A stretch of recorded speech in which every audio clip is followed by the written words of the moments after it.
Appalachian sunrise meets my skin.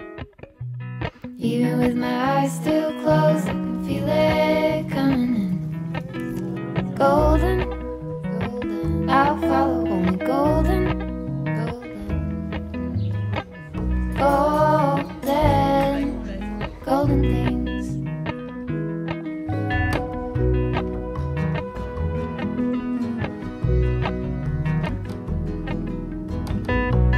Mountain laurel high fives for miles in spring. Rainbow trout and hummingbird wings. Golden, I'll follow only golden, golden, golden things. So you know when you make tacos from those cheap kits? Make sure you get my good apple. Yeah. Happy birthday to you. Happy birthday to you. Happy birthday, dear Katie. Happy birthday to you.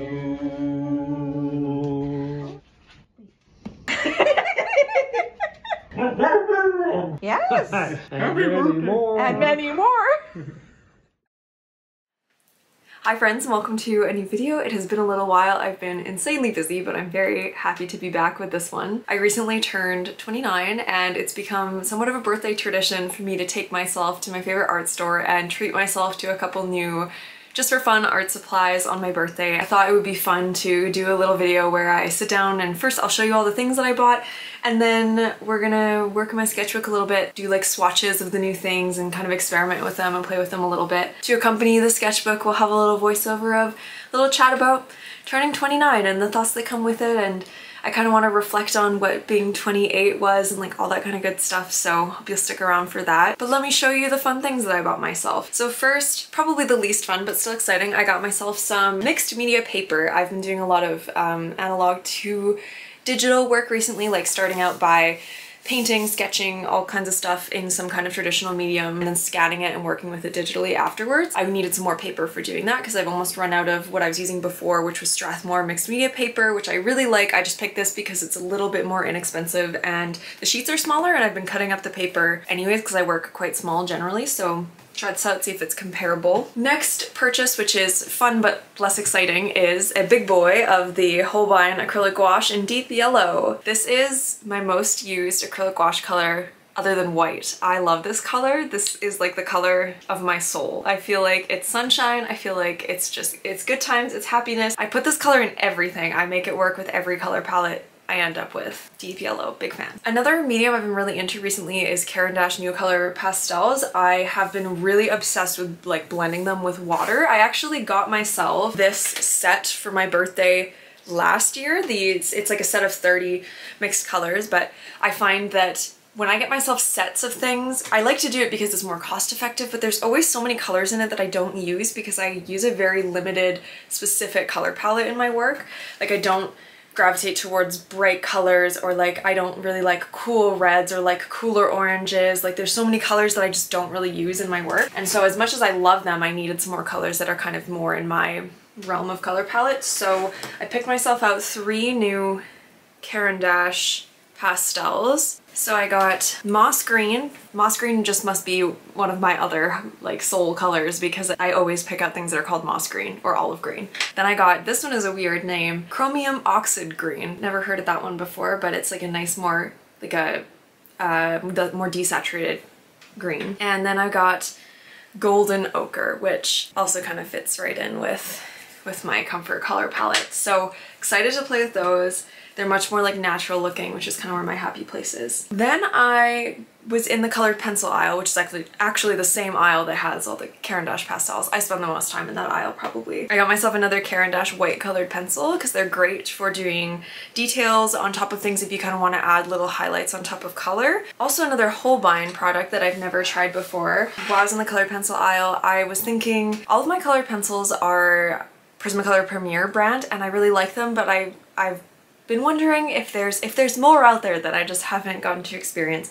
And so I thought I'd try the Holbein colored pencils. They are not cheap. They're like double the price of the Prismacolor Premiers, but I thought maybe if I like them, I'll just slowly add them to my collection in like the colors that I use the most. So I picked out these three. The colors I got are called Mauve, Moss Green, and Sunflower, which just the names themselves, I'm like, yep, that sounds like me. And then finally, just on my way out, I thought I'd gotten everything, but then I spotted the Faber-Castell pen shelf, and they had colored brush pens, which is something that I've seen some other artists using recently, and so I was very tempted to try some. So I grabbed two. So the green one is called Olive Green, which is, again, one of my happy colors, and this red one is called Indian Red. I find like when I'm using red, I definitely gravitate to much more of like a brownie red, and this is definitely that. Let's dive into my sketchbook and try these out and have a nice little time together. Hi, it's voiceover Katie. We haven't hung out in a while. I haven't done a voiceover in so long that my mic was dusty. Let's talk about what we're gonna do in the sketchbook today. Whenever I get new art supplies, my new habit has been to do a swatch page in my sketchbook. I used to see using a page up for swatches as a waste of space in my sketchbook, but I have completely come around on that. I think it's a great way to warm up, to kind of get ideas flowing, and just putting colors together can kind of spark your brain into thinking like, oh, this would go good with this, or this color makes me want to draw this. Often by the time I just sit down and have done a page full of swatches of some kind, or even just little doodles or drawings just with like one or two art supplies, that is enough for me to be like, oh my gosh, I want to keep going with this, or I have this idea. Just getting your supplies onto the page can do so much work in kind of getting past that like blank page fear and getting the ball rolling and just being able to sit with your sketchbook. So I definitely recommend doing swatch pages if it's not something you're already in the habit of. Another pro of swatch pages that I didn't even mention is that I always look back through my old sketchbooks as ways to get ideas for like new products to make, or like even just ideas for new projects to do, and being reminded of the art supplies that I've purchased and how things look together and combinations of colors that I liked is a really nice inspiration too.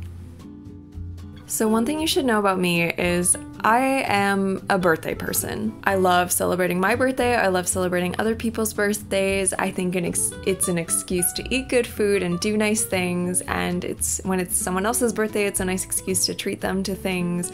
I think part of this comes from the fact that I've always been kind of spoiled on my birthdays. You should have seen the incredible parties my mom would throw for me and my brother growing up. She would do these super elaborate themed parties that she would just go to every length to make sure it was really special and everything was on theme, and it really set my bar high, but I'm definitely grateful for that. I actually ran into someone that I was friends with in elementary school, and one of the first things she said to me was, "Oh my gosh, I remember coming to the amazing parties at your house when we were little." I do definitely understand, and it's true for me too, that birthdays can be really tricky. I completely understand that some people just don't like celebrating their birthday for probably all sorts of reasons, but one that I definitely can understand is that birthdays are complicated, even for someone like me who really loves to celebrate them. They kind of naturally come with a lot of expectations, and then therefore also can come with a lot of letdowns. So I totally get that it's a lot easier to just not celebrate them or not think about it or not put too much weight into it. My own way of dealing with this, though, that has been working really well for me is that a few years ago I decided to just approach my birthday with the mindset that I'm going to make it into what I want it to be and therefore not have to expect anything from anybody else. I used to have this underlying kind of irrational belief that if the people in my life loved me, they would figure out what I want for my birthday and magically surprise me with whatever special party or gift that I secretly wanted. And I don't think I ever like overtly believed this, but I just kind of had that feeling, and eventually I just kind of realized like that's not how it works, that's not what love is, and if there's something I want, I should just ask for it, because that's what's going to make me the happiest and make the people I love happy, because if they're able to, they can do it for me. It is always tricky, of course. You have to be respectful of like not asking of people things that they can't handle. This year I decided that what I wanted to do for dinner was go out with family to the new Mexican restaurant in town, so I asked Kelsey to make a reservation there. As we've already discussed, I treat myself to new art supplies for my birthday because that's what I want and that's what makes me happy, and I don't expect anybody else to know exactly what it is that I want. I'm also kind of picky, so it's easier for me to just get it myself. And this year what I wanted for a party was to have a summer garden party, and so I just threw one for myself. If you want to hear more and see some fun clips from that, stick around to the end because I've stuck it in as my fun little surprise at the end of this video. I do find though that kind of taking my birthday into my own hands can kind of create some weird emotions. Like, I hear this voice in my head telling myself that it's narcissistic to do that, that if I was a quote-unquote chill person, I would just take whatever I get and be happy with whatever I get. But I have decided to just accept that I'm not a chill person. I like to go all out on things and make the most of things, and that's what makes me happy, and that's who I am, and I'm just learning to embrace it. And it definitely is a lot more vulnerable to kind of just be honest about what you want and what you're into and not be ashamed about it, but it definitely helps me to be a lot happier in general to approach life this way. To continue on the topic of birthdays bringing up weird emotions, not only can like your birthday day itself be kind of a complicated thing, but turning a new age can be a really complicated thing. I am 29 now, which brings up all kinds of weird things for me. The first thing that comes to mind when I think about being 29 is thinking about the older folks in my life using the expression, when they're asked how old they are, they'll say 29 and holding, like staying 29 forever is the goal in life, and it creates this weird expectation of like, oh my god, I need to make the most of being 29 because this is gonna be the age that I wish I am when I'm older. And I've even had people saying stuff to me like, enjoy your youth while it lasts, and I just personally find this so hard to hear because I think it's really important that we reshape the way we look at aging. I think it's so toxic to see aging as a bad thing, and instead we need to see aging as a privilege. Every day that we get older is a gift, and every day we get to do more on this earth, and I know that's super cheesy, but I find that that is just what works for me, the way I need to think about it.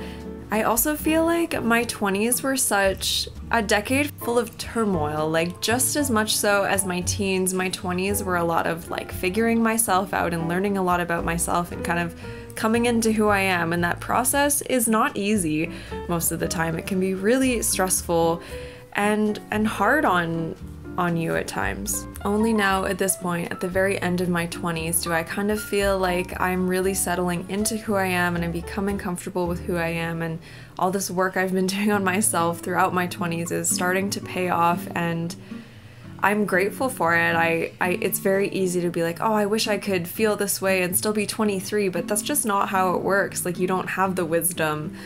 I couldn't possibly be 23 with the wisdom I have at 29. It just doesn't work that way. And I also am looking forward to aging because I know I have so much growing and learning to do still, and every year is going to come with more of that, and that is just part and parcel with aging. You don't get to have one and not the other. I think that we have a lot of power within ourselves to change how we perceive our circumstances by shaping our attitudes. Our attitudes can serve as rose-colored glasses that we can use to view our own lives. I am choosing to be excited about my 30s, to be 30 and flirty and thriving, and to be happy to be leaving my 20s behind me. I'm doing what I can to just be warm and accepting of the mixed emotions that aging comes with, and I'm also trying to do everything in my power to feed the positive emotions that make me look forward to my future rather than the ones that foster anxiety and apprehension about the future.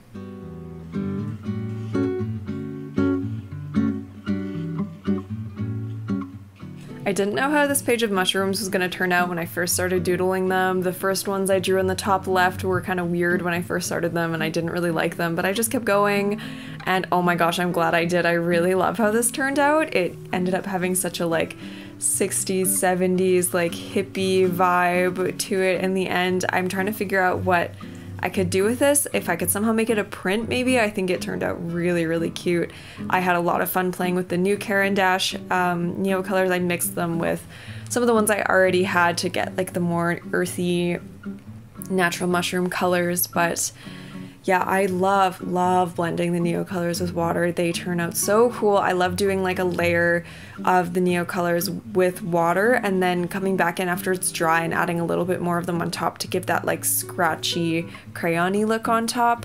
Oh, it's so fun. I love the colors that I ended up with here, and the like Indian red brush pen is just so lovely. I'm very, very, very happy, very pleased. This was a really fun page, probably one of my favorites in my sketchbook so far.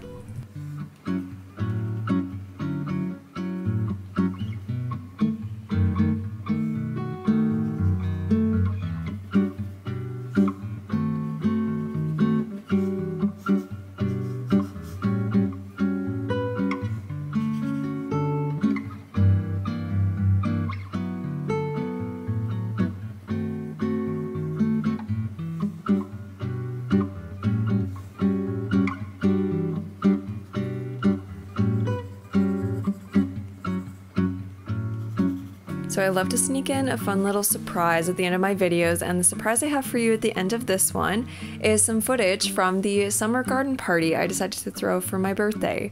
I had seen a bunch of cute inspo images on Pinterest of summer garden parties with like cute floral decor and everyone wearing flower crowns and flower patterns, and I really wanted to make this happen for myself, so I made a bunch of my own decor, which I'm actually going to be using for my markets and stuff this summer. I'm very excited about, and it just turned out so cute and fun, and I'm really excited to share it with you, and I hope you enjoy the special little bonus content at the end. Thank you so much for spending this time with me, friends. I know the internet is just full of amazing content, and you chose mine, and that means so much to me. Okay, love you lots. I will catch you in the next one. Take good care.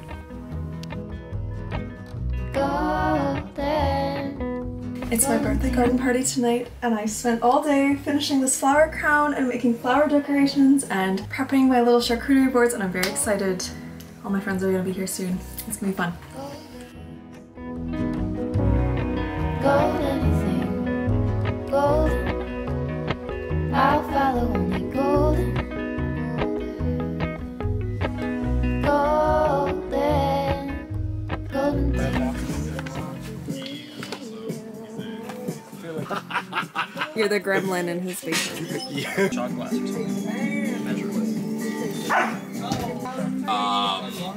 What? How are you? I'm good. How are you? Yeah, it's all done. You're good. And now he's like, Mojito Man. Because that's what lyrics imply, in my opinion. What's the name? In a video of Mojito Man over here. Give us your best Mojito Man moves. Yeah, was that too creepy? That was perfect. started it. Big baker. Thanks, Dad. Yeah, I'm gonna start with.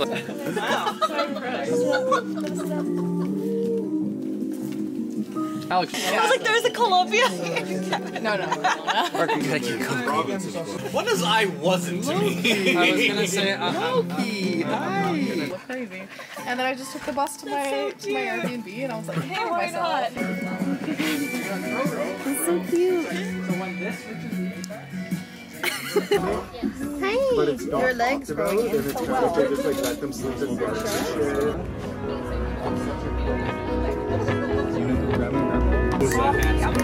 Parker! Hi!